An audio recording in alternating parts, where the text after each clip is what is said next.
On the French Riviera, you'll tread a path beaten by some of the 20th century's most illustrious movie stars and painters. There's a glamour about the region that no destination in the world can equal. You'll glimpse this on the promenades in Cannes and Nice, or at the Place du Casino in Monaco. Some of the plush villas built for mega-rich holidaymakers at the start of the 20th century now also open their doors to the public. Today we share the top 10 best things to do in Cote d'Azur so you can plan a trip and experience all the exciting attractions and activities this beautiful city has to offer. Starting with number 10, Nice.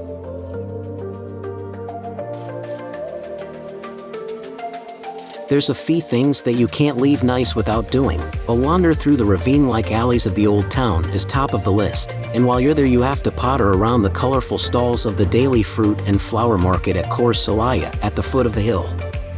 And naturally, if you want to sample an atmosphere that has beguiled tourists since the 1700s, Place Messina and the legendary Promenade d'Anglais need to be on your itinerary. Then, for unbeatable photo opportunities, get up to the Parc de la Colline du Château, between the port and the old town. At number 9 is the Monaco.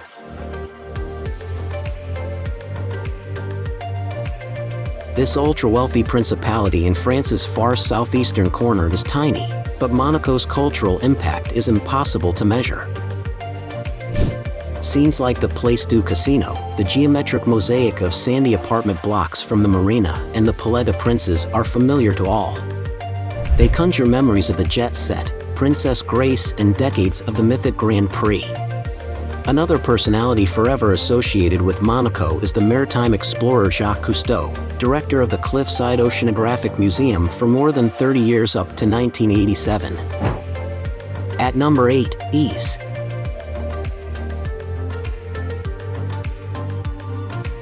Almost 500 meters above the sea, but only a short way in from the coast, the scenery from this village is extraordinary.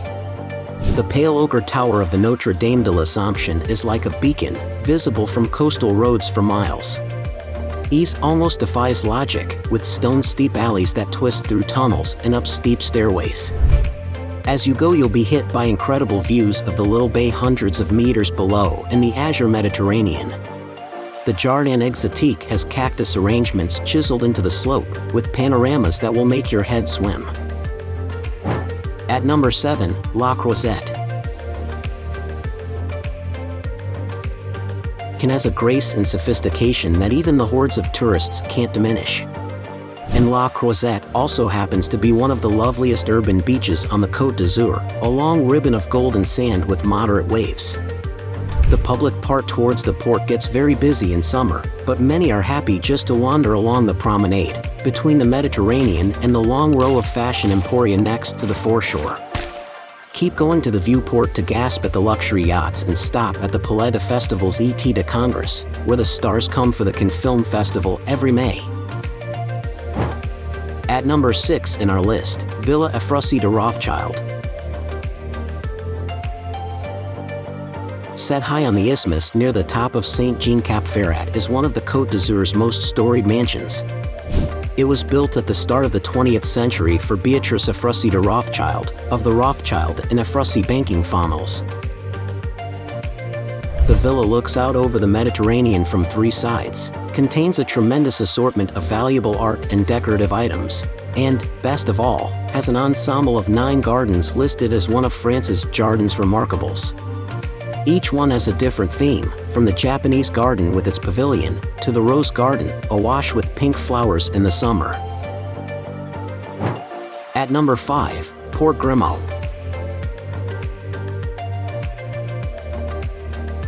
This district on the water in the town of Grimaud may look historic, but was actually laid out in 1966 by the architect and urban planner François Spory. The buildings are in the Neo-Renaissance style and sit on little fingers of land next to water channels. With its ornate bridges and arcade palazzi, Port Grimaud is reminiscent of Venice, and you can spend several hours either ambling along the 12 kilometers of quays or discovering Port Grimaud from the water. What will strike you is the sense of peace, which is also what attracts the celebrities and tycoons wealthy enough to afford a home here.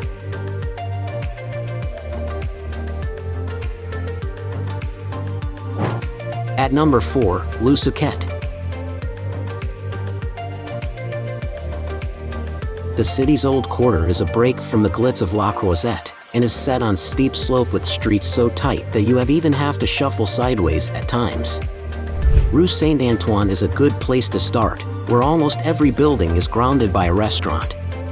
Originally, this part of Cannes was a fishing community set within the walls of the castle.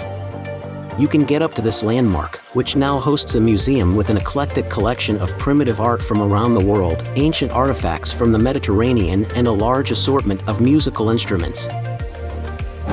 At number 3 in our list, Sentier du Littoral. Meandering for 5 kilometers along the edge of the Cap d'Antibes, the Sentier du Littoral is held as one of the world's great coastal footpaths. The entire length is paved and accessible, and all along the seascapes are like something out of a dream. You'll pause every few strides to look over the glistening waters of the Baie de la Guadeloupe, out to the Lérins Islands, or back towards the Alps, just visible in the far distance.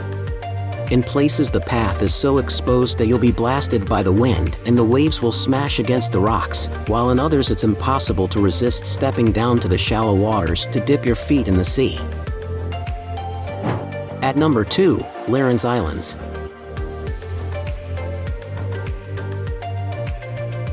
If you're overwhelmed by the throngs in Cannes, this tranquil archipelago is just a short ferry trip away. The main destination will be Île Sainte-Marguerite, with aromatic pine forest crisscrossed by a web of walking trails. See the Royal Fort, which was a prison in the 17th century and held the man in the Iron Mask until his death in 1703. There's a maritime museum here with an exciting set of artifacts recovered from the litany of shipwrecks in the seas around these straits. Bring a picnic in your swimwear and you can spend the rest of the day lounging in the sun and bathing in the coves on the southeast side of the island. Check out the number 1 places in our list, Villefranche-sur-Mer. Between Nice and Monaco is one of the prettiest of the smaller resorts on the Cote dazur.